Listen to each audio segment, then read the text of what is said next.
Boa tarde a todos. O Crono e você está aqui de novo, mais uma vez, participando ativamente da Constituição de Conhecimento. E hoje eu estou muito feliz porque hoje eu trouxe o Celso Estrela, que eu conheci na Associação Comercial de São Paulo, tá? E que tem uma expertise muito interessante de vida. E hoje a gente vai falar especificamente de atendimento. Outros dias a gente vai falar de outras coisas, tá bom? Celso, vamos apresentar você para essa turma toda. Conta quem é o Celso, o que ele faz, o que ele gosta, e aí vamos deixar o pessoal te conhecer. Muito bom. Obrigado, Cosmo. Para mim é uma grande satisfação, de alguma forma, estar associado a vocês no seu projeto. Eu sou atualmente um treinador de gestores. Tá? Isso é uma consequência já explicando, né? De uma vida profissional que eu tive até o momento, né? Onde eu consegui aprender muitas coisas, praticá-las, né? Confirmar a sua eficácia. E agora eu procuro, continuo aprendendo, mas procuro compartilhar isso com os empresários brasileiros, né? Então, por que os empresários brasileiros? Esse é um ponto importante para a gente destacar. Na minha vida profissional, eu trabalhei para multinacionais, basicamente para multinacionais, tá? E também dentro de um esquema, sei lá, dentro de um ramo, né? Preferencialmente de montadoras, né? Montadoras automobilísticas e montadoras de eletrodomésticos. Então, essas competências aí que eu adquiri foi nesse ramo, inicialmente na indústria mesmo. Eu sou engenheiro de formação, então gerenciando a engenharia de produção ou a própria produção. Tá? Tive assim muita felicidade, me orgulho, mas eu dou graças, né, a Deus por isso, porque eu sempre tive a oportunidade de trabalhar com o pessoal humilde, de chão de fábrica, né? E, me dei bem, sempre saí bem com isso, me associo facilmente a esse perfil de pessoas, tá? No final da minha carreira, eu fui convidado para trabalhar na assistência ao consumidor da Brastemp.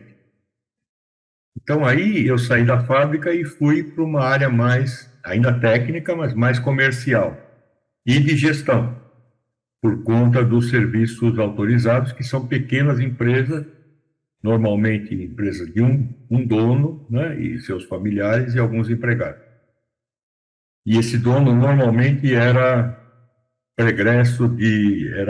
vinha de uma atuação como técnico de reparo de sistemas e produtos eletrodomésticos. Então, a minha experiência acabou se expandindo e se abrangendo para a área mais comercial, né? E a forma da linguagem, né?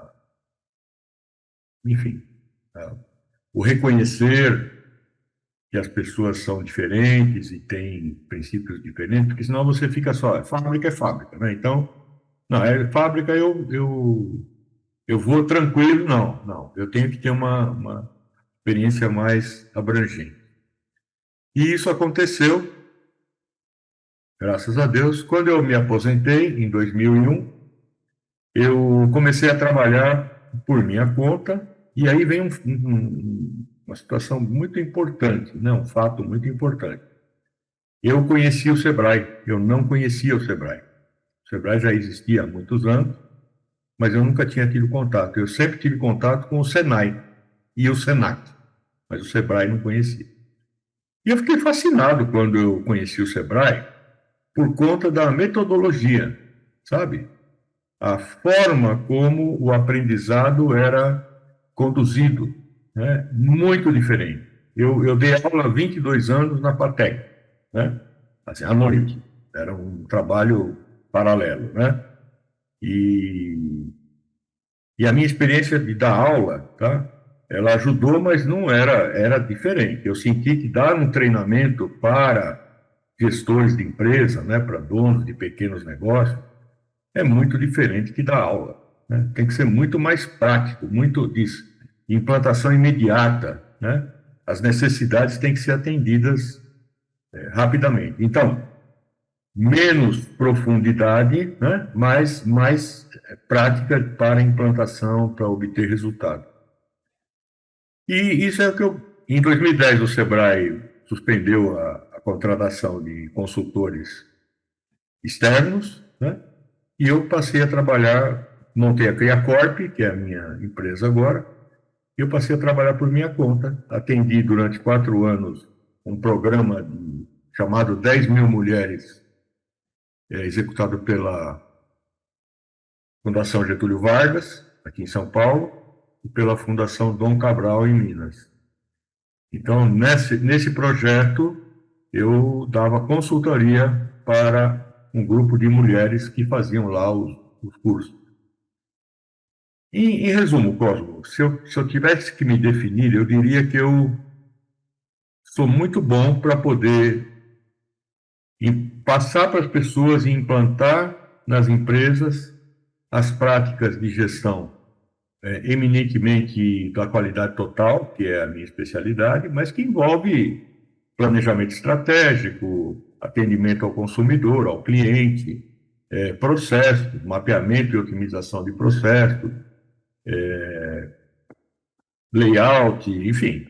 Assim, eu falo que a idade, né, o tempo que você faz as coisas, você vai ganhando mais e mais conhecimento. Eu sempre gostei de aprender e estou aprendendo ainda, né? Muito.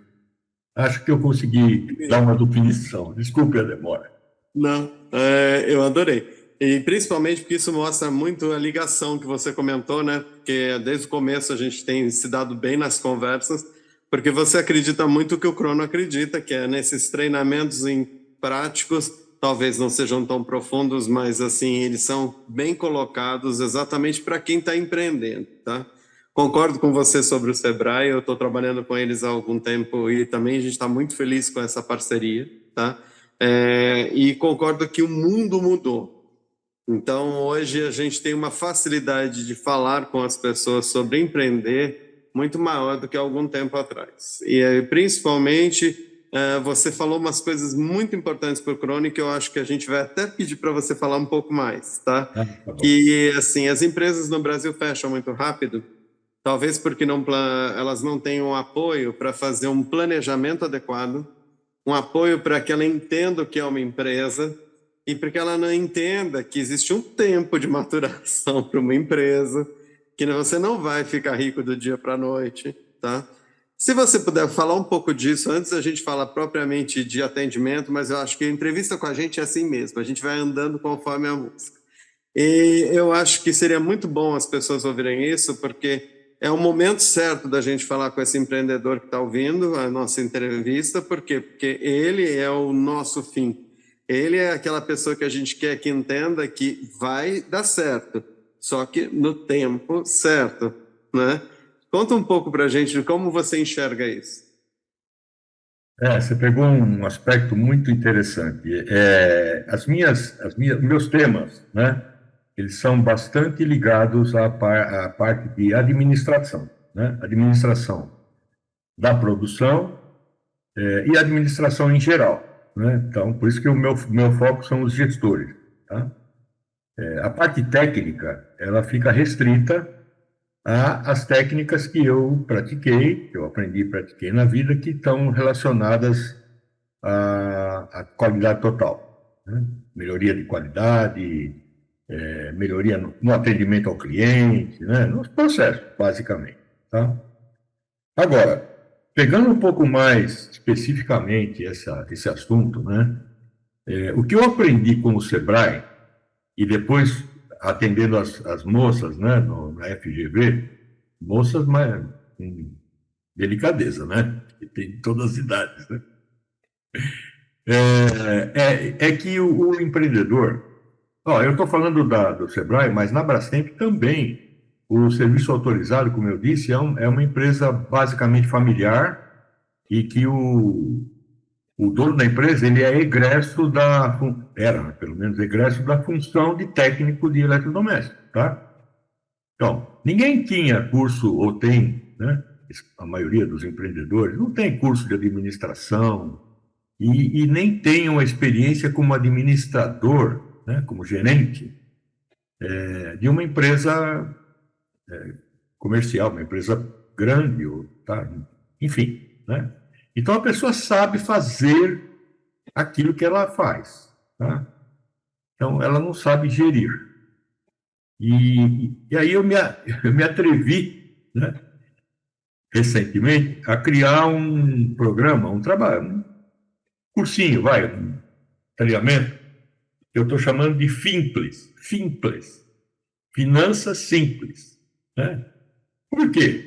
Cara, o que eu constatei com todos esses clientes que eu trabalhei, né, desde o serviço autorizado até chegar, Sebrae, chegar nas moças lá do AGV, é que a primeira coisa, o pessoal não consegue separar o dinheiro da pessoa física do dinheiro da pessoa jurídica. E, cara, isso é muito simples. Isso é muito simples, tá? Eu sou empresário, né? Eu não tenho nenhum colaborador oficial, formal, né? Eu tenho parceiro, mas cada um cuida do seu negócio. E eu consigo. Mas se eu consigo, todo mundo pode conseguir, né?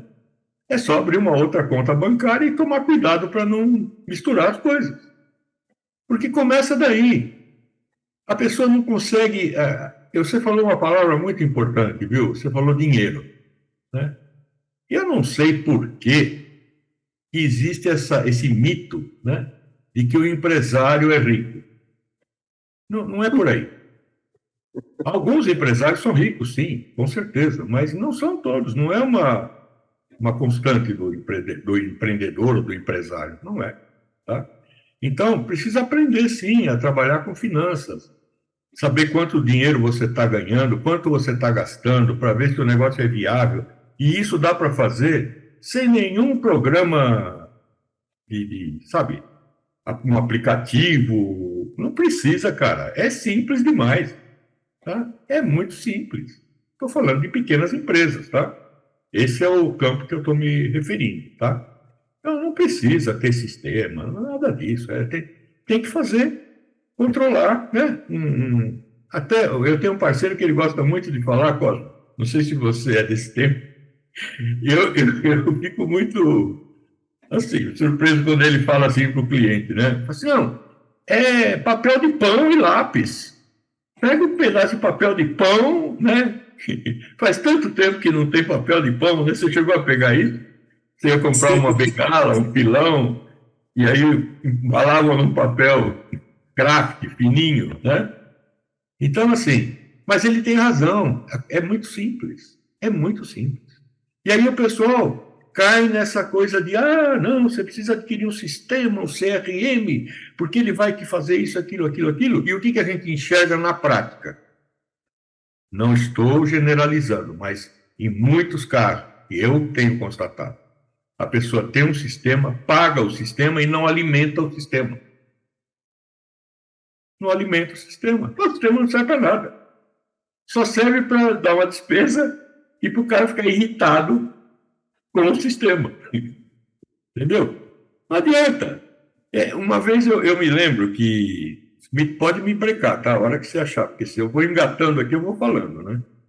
Eu estava na Brastemp e eu fiz bastante coisa no exterior, sabe? Toda essa minha carreira teve muitas situações no exterior. E por uma razão muito simples, não que eu fosse muito inteligente, não, tá? É porque eu era o único engenheiro que falava inglês em todas essas empresas que eu trabalhei. Todo mundo tinha medo de falar inglês, eu não tinha, eu ia, né?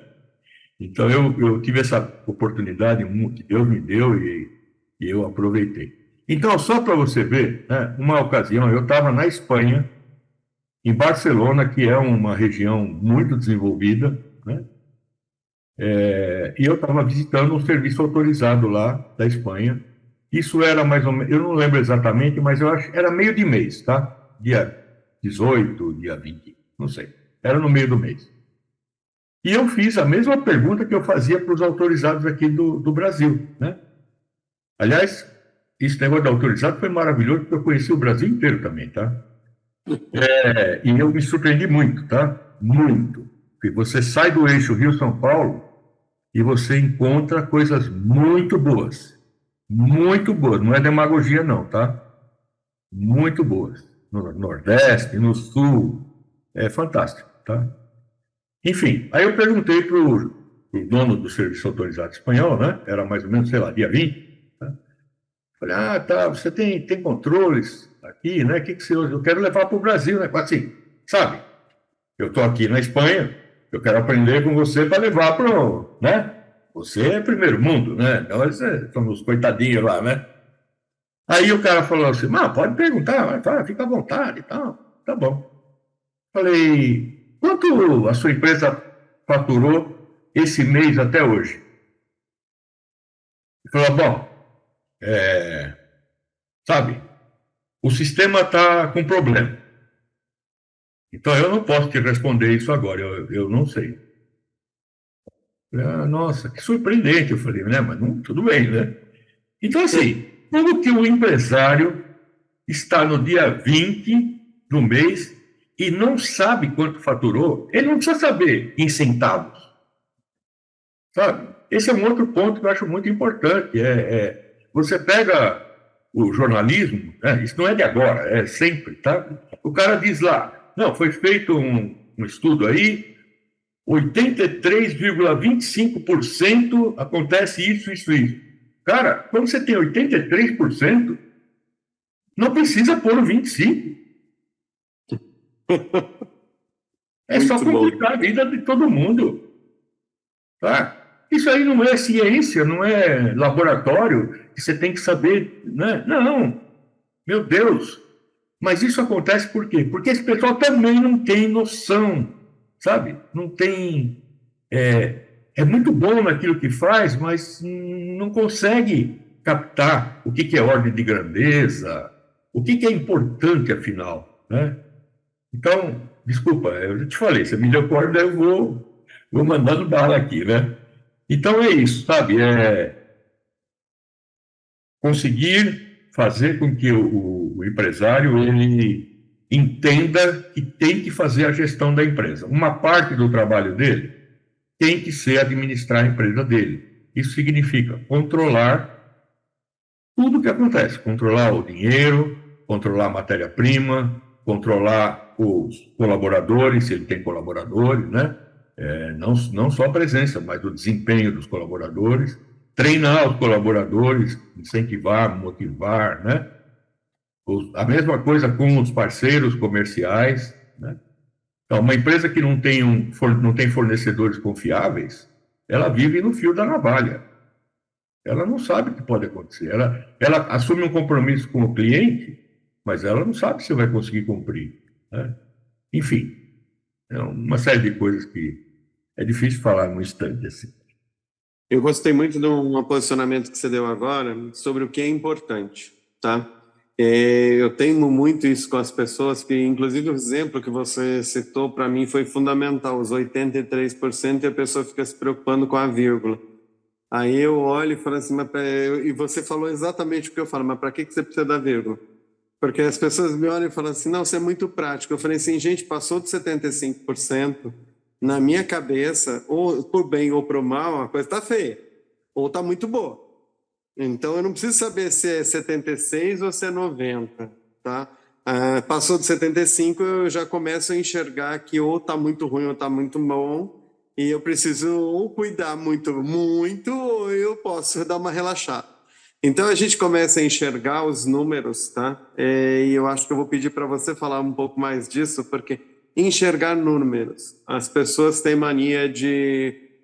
você falou de sistemas, as pessoas buscam sistemas sofisticadíssimos, indicadores e isso e aquilo, só que primeiro não sabem ler os indicadores, não sabem entender o que eles querem dizer, E terceiro, muitas vezes não sabe nem para que ele existe. Porque outro dia eu estava discutindo isso com uma pessoa, exatamente para que você precisa desse indicador. A pessoa olhou para mim e falou assim, porque todo mundo lê no mercado. Eu falei, se você não é todo mundo. Esse indicador, por exemplo, a sua empresa, ele não funciona. Jura? Por isso que dá esse número absurdo? Eu falei assim, é absurdo porque não era para ter sido feito esse indicador para você. Aí e a pessoa olhou, nossa, ninguém nunca me falou isso. Eu falei assim, porque esse indicador, no teu caso, ele nem existe. Aí a pessoa olhou para mim e disse, jura? Eu falei assim, não é porque existe um indicador padrão de mercado que ele é necessariamente usual para todo mundo. É. Então não sai usando o indicador porque alguém te contou que o indicador é bom. O indicador é bom para ele, não para você. O que você acha disso? Não, acho. Eu tenho também uma história. Eu tenho um monte de história, viu? Sou aquele velho cheio de história. É isso que eu quero. Conta aí. No fim dos anos 80, começo dos anos 90, eu trabalhava para a Firestone Pneumáticos, em Santo André. E a Firestone foi comprada mundialmente pela Bridgestone, japonesa. E isso gerou muitas mudanças dentro da Firestone, tá? Para se adequar ao sistema japonês, à cultura, né? Administrativa do Japão. E aí, de novo, né, que eu falei, eu tive essa sorte, essa graça, né? A primeira missão da Firestone para a Bridgestone, né? Eu fui convocado, né? Então, eu lá de Santo André, fui junto com os caras dos Estados Unidos, sabe? Então, assim, eu fui lá para o Japão e vi um monte de coisa muito interessante. É assunto para 2 horas de conversa, tá?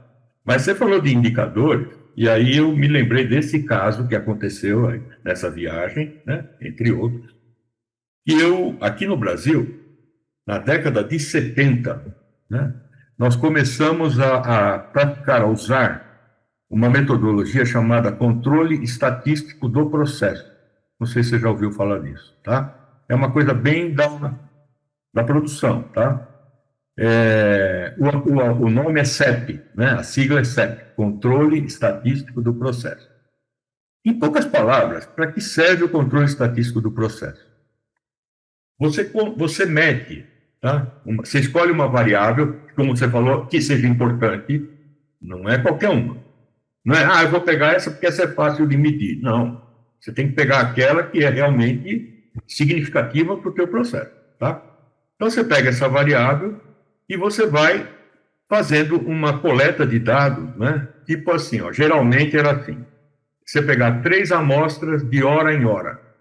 Então, está produzindo lá numa máquina, né? Você produz lá centenas de peças. Quando toca o despertador lá, você vai e pega 3 aleatoriamente, põe numa bancada, continua produzindo, e aí você vai medir aquela característica que foi definida como importante, né? Então, você mede, e aí você faz uma média e coloca num gráfico, coloca o valor no gráfico. Ao longo do tempo, quando você vai observando a variação no gráfico, você vai ver se o processo está estável ou se o processo tem muita flutuação, tá? Se o processo tiver muita flutuação, você não tem uma qualidade garantida, porque parece que cada hora sai de um jeito. Então, você não dominou o processo ainda. Você precisa melhorar o seu controle do processo, tá? E aí, tinha lá os indicadores, né? Você já ouviu falar em Six Sigma, certamente, né? Então, é a medida, na época a gente falava em 3 Sigma, tá? Então, 3 Sigma, e tinha lá o gráfico, e todo mundo na fábrica ficava sabendo, né? Estava aparente lá no quadro, junto da máquina ou da bancada, tá? Então, beleza. Então, eu saí daqui, né? No fim dos anos 80, olha, uma década a mais de uso de CEP, né? Com aquilo na cabeça. Aliás, toda vez que eu ia viajar, os colegas geralmente me pediam, veja isso para mim, veja aquilo, sabe, assunto que era mais da área deles, né? E eu ia ver. E eu fui ver. O meu parceiro, né, que era do CEP, era coordenador do CEP, né, pediu para eu dar uma olhada lá no Japão. Eu vou olhar, não tem problema. Aí fui. Com o tradutor, né, conversando com o tradutor em inglês. e visita aqui, visita lá, visita lá, visita lá. Falei para o tradutor, eu não vi uma carta de controle. Será que é tudo mentira que o japonês... A gente comprou essa ideia do japonês, a gente está se matando lá com esse negócio, né? Dá briga, dá demissão, dá um monte de treinamento, né? Orientação, advertência, porque o cara não faz direito. E eu estou vendo aqui no Japão, não tem nenhuma.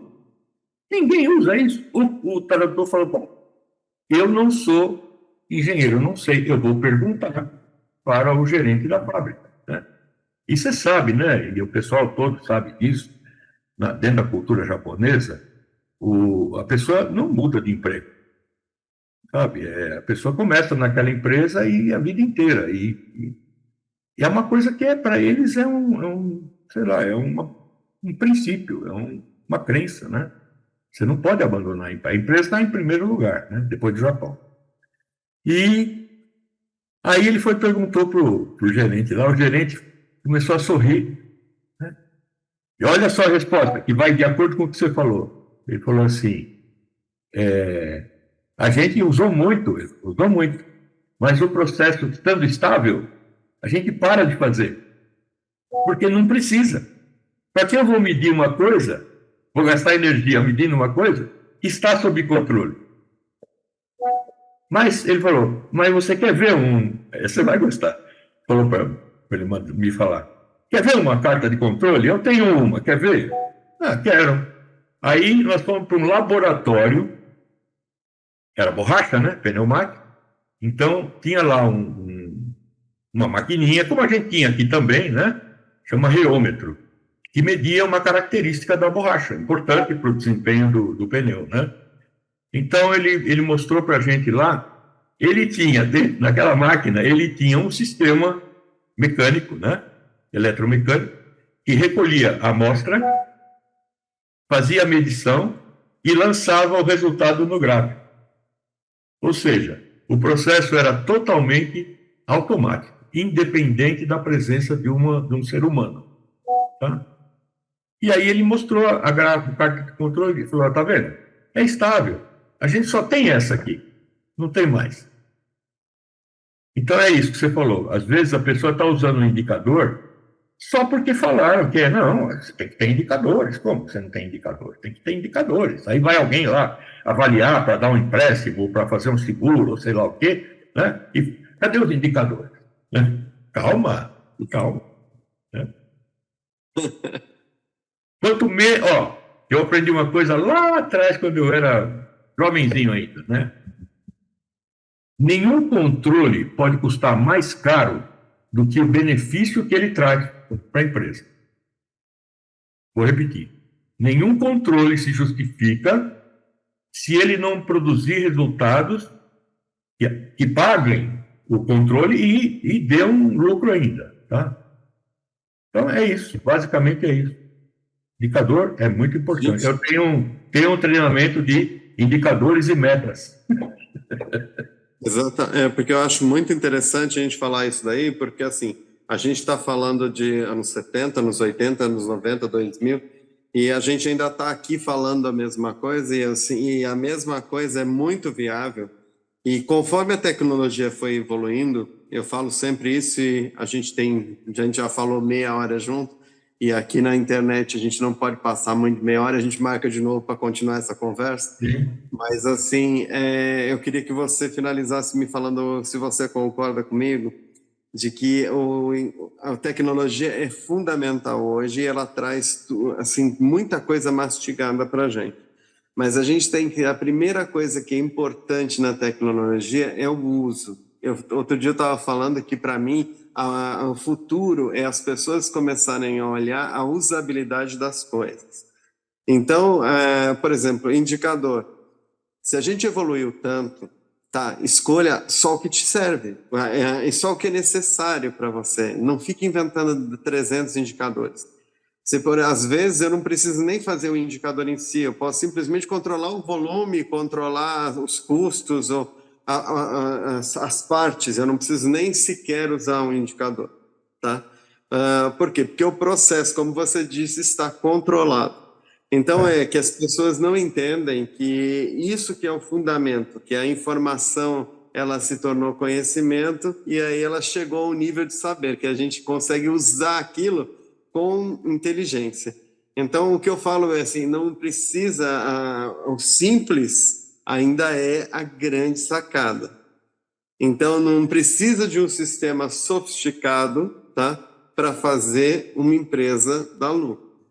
Então, eu queria só, como a gente não pode fazer uma extensão muito grande de tempo, a gente marca uma outra continuação de conversa, mas o que você acha? Você concorda comigo que a gente pode ir nessa linha que dá certo? Pode sim. Eu só quero fazer dois comentários. Primeiro, a gente não falou nada de atendimento ao cliente, né? Não, então a gente vai ter que Mas marcar eu outra. queria só falar só uma coisa, tá? Que é muito, talvez é o mais importante de tudo. Está comprovado, não aqui no Brasil só, é comportamento humano, então ele é meio geral, né? 67% dos clientes que a empresa perde, ela perde por indiferença. Eu gostaria que as pessoas refletissem sobre isso.